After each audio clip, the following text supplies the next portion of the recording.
4 سنت پڑھی، اس میں ہماری مطلب واجب چھوٹ گیا، اور ہم نے سوچا کہ تیار جب لاسٹ میں پڑھیں گے نا تب سجدہ سہو کریں گے، لیکن وہ ہماری یاد نہیں رہی، پھر ہم نے 4 فرض بھی پڑھ لیے، اور پھر اس کے بعد ہمیں یاد آیا کہ ہم نے سجدہ سہو تو کیا ہی نہیں، تو پھر کیسے کرنا ہے سجدہ سہو؟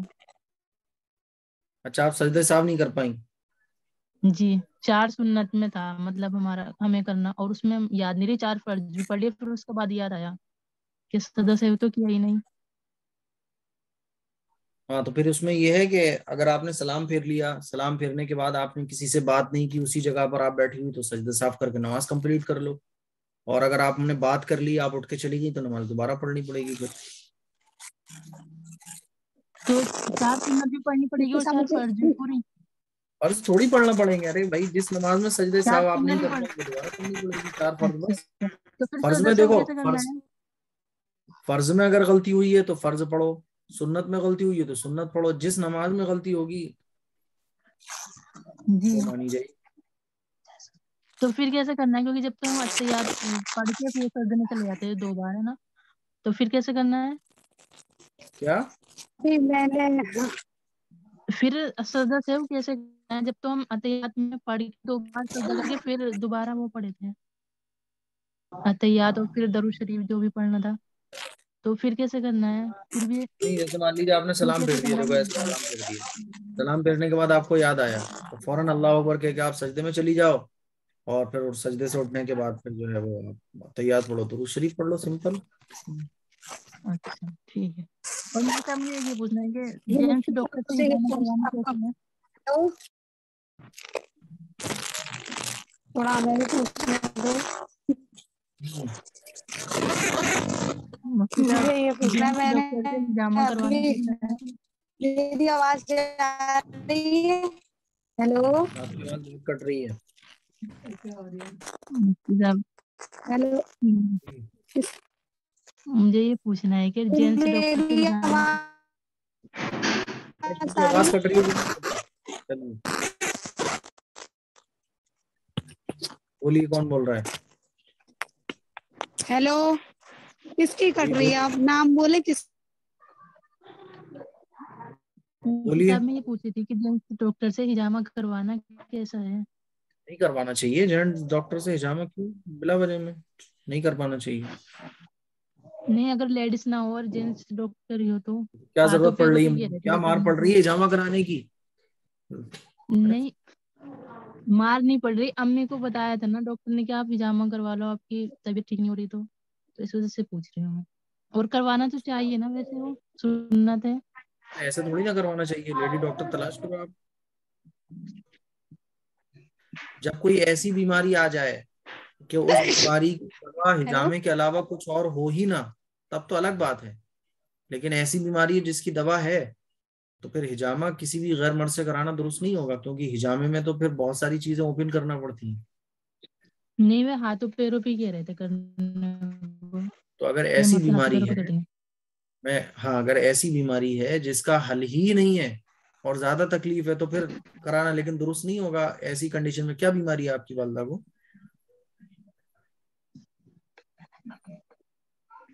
ان کو گھٹنے میں ان کی پرابلم ہے اور کمر میں۔ پرابلم نہیں ہے کہ اس کا علاج کوئی دوسرا نہ ہو، اس کا ایسا علاج تلاش کریے جو ہجامہ کے علاوہ ہو، کیونکہ کسی بھی غیر مرد سے ہجامہ کرائیں گے ہیلو، تو یہ تو میری شریعت آواز جا بن رہی ہے؟ جائے گا۔ ابھی آپ، میں جواب دے رہا ہوں نا، ہیلو، تو بیچ میں کیوں بول رہی ہیں؟ ہاں اب بولیے، سمجھ آ گیا جواب؟ ہیلو، جی آ گیا۔ تو اگر اس کا میری آواز آ یہ ہے رہی ہے؟ کہ جی آ رہی ہے بولیے۔ اچھا، تو میں یہ تھی، میری اپی نے پوچھا، میں نے ابھی آپ کے اس پہ حدیث کی فوٹو ڈالی ہے کہ اس پر عمل کر سکتے ہیں، وہ بہت ٹائم سے پوچھ رہی ہیں مجھ سے، میں ان سے یہ کہہ دیتی ہوں پھر بتا دوں گی، پھر پوچھ لوں گی۔ اچھا یہ نماز کے بارے میں، صلو کما رأیتمونی اصلی ہے، یہ جو جی حدیث جی، ہے یہ یہ بھی مردوں، ہے اور وہ بھی یہ جو حدیث ہے نہیں آپ، اللہ کے نبی صلی اللہ ہاں علیہ وسلم نے ارشاد فرمایا۔ اب سوال پوچھنے کے بعد تھوڑا سا صبر بھی کر لیا کرو سننے کا، یا پھر ایک بار میں پوچھ لیا کرو، کچھ اور رہ گیا پوچھ لو بھی ایک۔ ہاں مفتی صاحب جیسے یہ کہ جو آپ مردوں کو بتا رہے ہیں پر یہ مطلب عورتوں کا بھی تو لکھا ہوا ہے اس میں. ایک بار اب یہ دوسری کوئی بول رہی ہے، ایک بار جب وہ پوچھ رہی ہیں تو ایک کا سوال کمپلیٹ ہونے دو نا. ہاں جی کون بولے گا؟ بولیے. یہ جو جو بول فوٹو رہی بھیجے ہیں آپ نے میں مطلب جو دیکھ رہا ہوں. حدیث، ہاں یہ والے جو اس میں عورت کا طریقہ بھی لکھا ہوا ہے تو میں کنفیوز ہو گئی. دیکھو یہ جو حدیث ہے کہ جیسے اللہ کے نبی نے ارشاد فرمایا کہ نماز پڑھو جیسا کہ میں نماز پڑھتا ہوں، تو اللہ کے نبی نے نماز جیسے اللہ کے نبی نے پڑھی ہے ویسے ہی نماز پڑھنے کا حکم دیا ہے اور ویسے ہی نماز پڑھنا چاہیے. لیکن احادیث میں عورتوں کی نماز میں، چونکہ عورتوں کی نماز میں اللہ کے نبی صلی اللہ علیہ وسلم نے ہر جگہ فرق بیان کیے. دیکھو اللہ کے نبی نے کیا ارشاد فرمایا، عورتوں کی صف کہاں بنے گی؟ پیچھے بنے گی. تو اگر ایسا ہوتا کہ جیسے میں نماز پڑھوں ویسے ہی پڑھو تو جیسے مرد کھڑے ہوتے ہیں عورتوں کو بھی ویسے ہی کھڑا ہونا چاہیے تھا. ٹھیک ہے.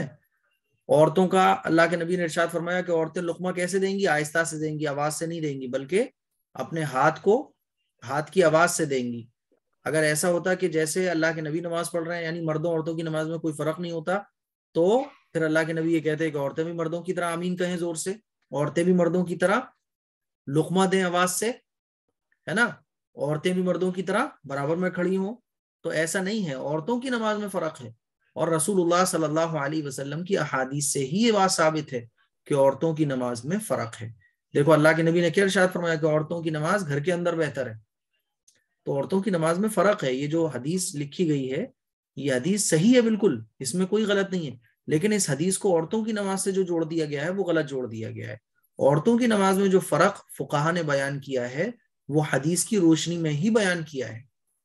بات سمجھ آ رہی پر ہے؟ کوئی چلنے نہیں دیتا، کوئی چلنے نہیں دیتا. یہ کہتے ہیں کہاں ہے، کیسی ہے، مسلم کی نہیں ہے کہ صحیح نہیں ہے.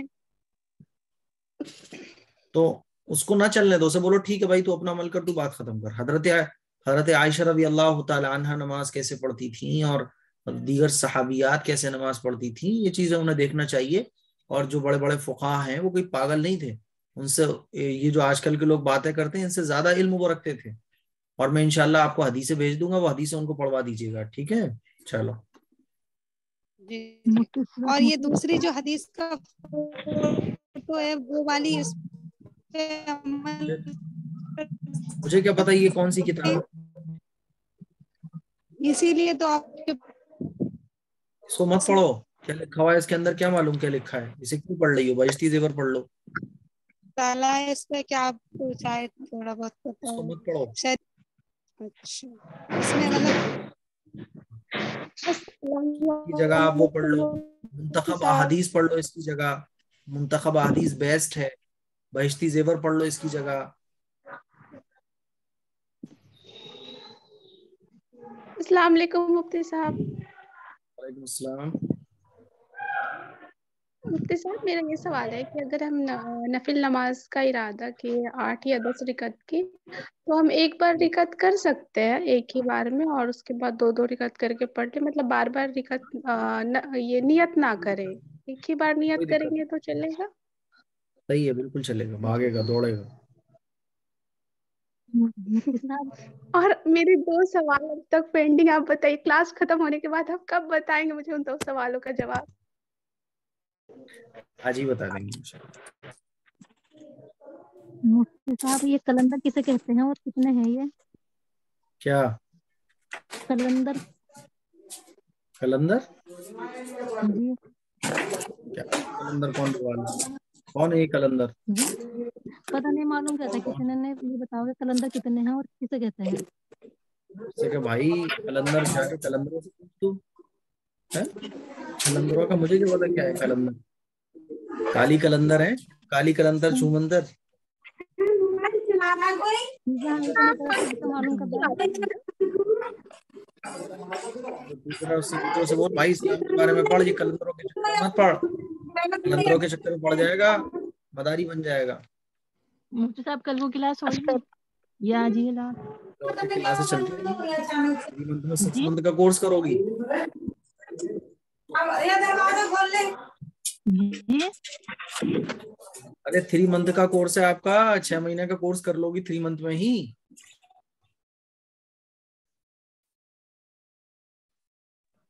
السلام علیکم مفتی صاحب. وعلیکم السلام.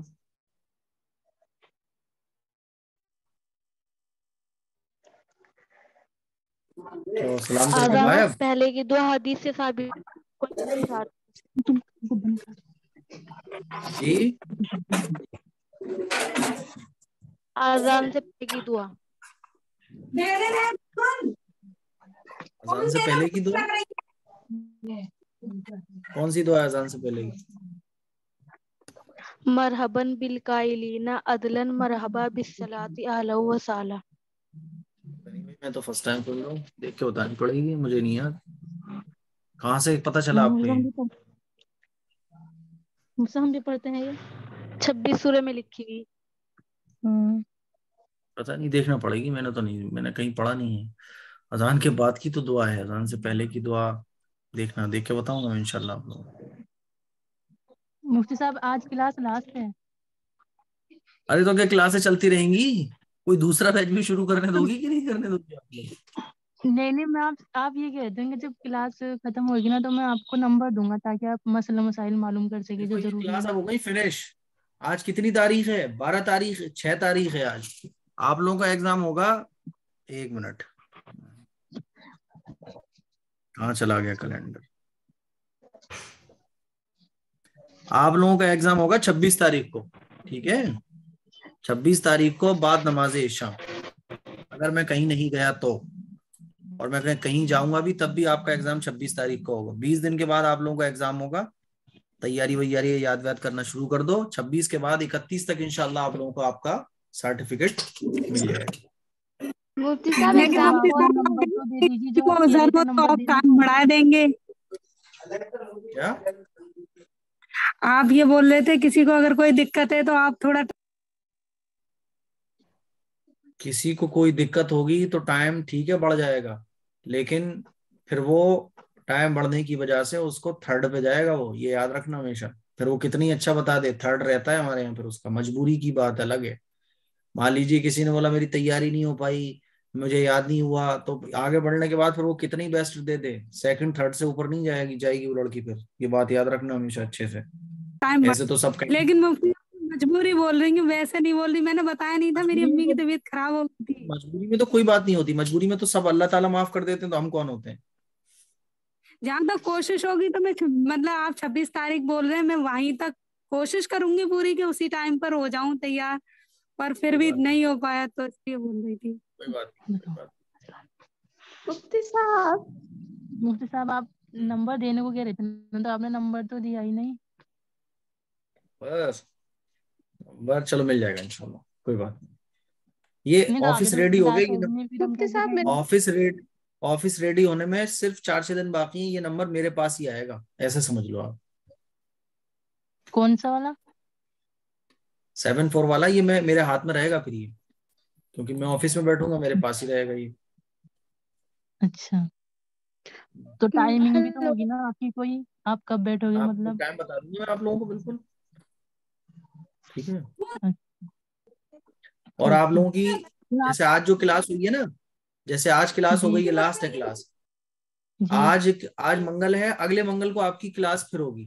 لیکن وہ جو کلاس ہوگی وہ صرف آپ لوگوں کے ڈاؤٹس کلیئر کرنے کے لیے ہوگی, ٹھیک ہے. اور میں نے آپ سے جو کہا تھا کہ آپ ویڈیو جو وہ کیمرہ آن دکھ رہا ہے دوسری کلاس میں, تو اس پہ کچھ لگا دیجیے. آپ نے اس پہ بھی کچھ نہیں لگوایا ابھی تک. کون سی کلاس میں؟ جی مفتی صاحب آج کلاس لاسٹ 2 کی میں. کلاس ہے. کلاس ارے 2 ان کی میں. ایک کی بات پوری ہو جانے دیا کرو. سبحانی کچھ پوچھ رہی ہیں. ہاں کلاس 2 میں. کلاس 2 میں جی میں اس کو کٹ جو کروا دوں کیمرہ گا. آن ہے مجھے نا اس پہ. دیکھیں میں بتاؤں, وہ جو ویڈیو ہے آپ مجھے اس ویڈیو کی وہ لنک بھیجنا ہے اس پہ, اور اس ویڈیو پہ کس ٹائم پر وہ دکھا ہے وہ مجھے بھیجنا. تو وہ ٹائمنگ میں اسے دے دوں گا, ایڈیٹر کو, وہ کٹ کر دے گا وہاں سے, ٹھیک ہے. نہیں وہ تو چالو وہ ہی ہے, چالو ہی ہے وہ. ٹائمنگ کچھ دیر کے لیے نہیں, وہ چالو ہی ہے اس میں. وہی میں آپ کو بتا رہا ہوں. تو اس کو بلر کر دیا جائے, بلر کرنا ہو جائے گا, بلر دیکھنا پڑے گا, میں بلر کروا دوں گا, ٹھیک ہے. تو آپ میں آپ مجھے کے پاس کتنا چالو, وہ اس ویڈیو جو کو ہے اس کی ٹائمنگ مجھے بھیج دو آپ, کہ 1 منٹ سے لے کے, یعنی 2 منٹ پہ میرا یہ چہرہ دکھا ہے, 2 منٹ سے لے کے 8 منٹ تک, تو میں اس کو بلر کروا دوں گا یا کٹ کروا دوں گا. اور اب جو کلاس پڑھوایا کروں گا تو میں آڈیو میں پڑھوایا کروں گا. تم لوگ پھر کیمرے آن رکھو یا بند کرو، مجھے مطلب نہیں ہے. پھر تم لوگ بات آتی نہیں ہو، غلطیاں کر دیتی ہو، تو اب میں آڈیو پڑھوایا کروں گا، بات ہی ختم ہے. ٹھیک ہے، اچھا ہے، مفتی صحیح رہے صاحب گا. ہم لوگ کا ایگزام جو ہوگی وہ کال پہ ہوگی یا آن لائن دوبارہ؟ سے ہوگی آن لائن ہوگی تو تم ایک سے سوال پوچھیں گے 10 اس کی جلدی سے تیاری کر لیں گے، ایسے تھوڑی نہ ہو پائے گا. کال سے ہوگا، واٹس ایپ کال سے یا ویسے سادہ کال سے.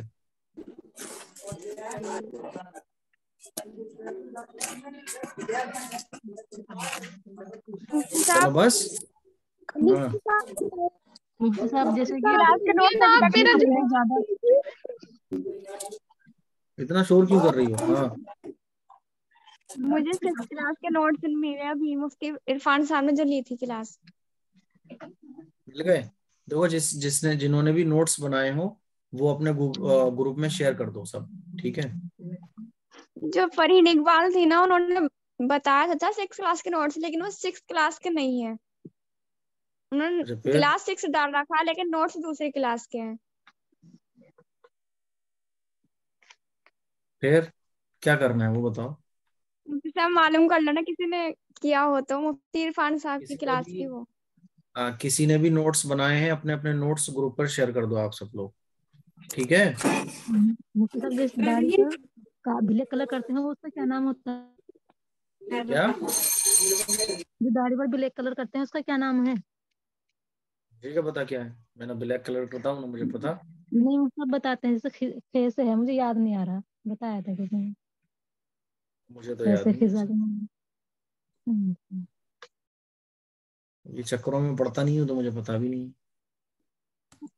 مفتی صاحب ایک ہی سوال پوچھنا ہے کہ جیسے والدین کا اولاد پر، اولاد کا والدین پر حق ہوتا ہے، اور بیوی کا شوہر پر، شوہر کا بیوی پر، اسی طرح رشتہ داروں کا کیا کیا حق ہے؟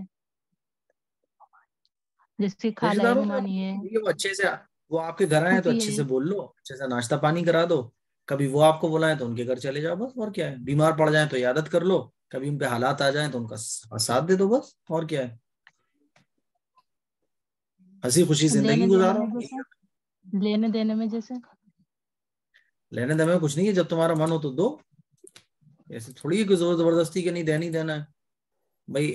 ہنسی خوشی زندگی گزارو، جن چیزوں سے رشتے مضبوط ہوتے ہیں، کبھی کبھی گفٹ دے دو، تحفے دے دو، بات ختم. اپنے حساب اچھا سے ٹھیک ہے، ضروری نہیں ہے کہ دینا ہے. آپ کا حساب ہے تو دو، نہیں ہے تو مت دو. ٹھیک ہے. مفتی صاحب جیسا کعبے کا جو پرنالہ ہے وہاں پہ 2 نفل پڑھی جاتی ہیں. پڑھ لو تو اچھا ہے. وہ پرنالہ یہ ہے کہ اگر کوئی اس جگہ پر پڑھنا چاہے، وہ اس کے جو پرنالہ لگائے اس کے، تو وہ یہ کہا جاتا ہے کہ وہ 2 رکعت ایسے ہیں جیسے خانہ کعبہ کے اندر پڑھی. اور مفتی صاحب جیسے زیادہ پھٹے ہوئے کپڑے ہیں تو ان کو تو جلا سکتے ہیں نا؟ لائٹ بند کرنا. جلا دو، اپنے کام میں لے لو، نو پرابلم. سب جیسے بال ہوتے ہیں تو ان کو بھی جلا سکتے ہیں، سر کے بالوں بال کو ہوتے ہیں جیسے. کیا کرو گی؟ جلا دو، مرضی ہے آپ. السلام علیکم. السلام. مفتی صاحب 26 تاریخ کی میری بہن کی شادی ہے، کیسے دوں گی ایگزام؟ مہمان آئیں گے گھر پر، تھوڑا آگے بڑھا دیجیے ڈیٹ. جی اب میں آگے بڑھاؤں گا تو کسی کے وہ ہوں گے، کسی کی شادی ہوگی، کسی کو کچھ ہوگا، تو آپ بات آپ جب مہمان آپ آئیں ایک گے ہفتے گھر پہ بعد، بہت. ہاں تو آپ ایک ہفتے بعد دے دینا، ٹھیک ہے. 3rd کلاس آؤں گی میں. نہیں آپ نہیں آئیں گے، آپ کا عذر ہے. جی.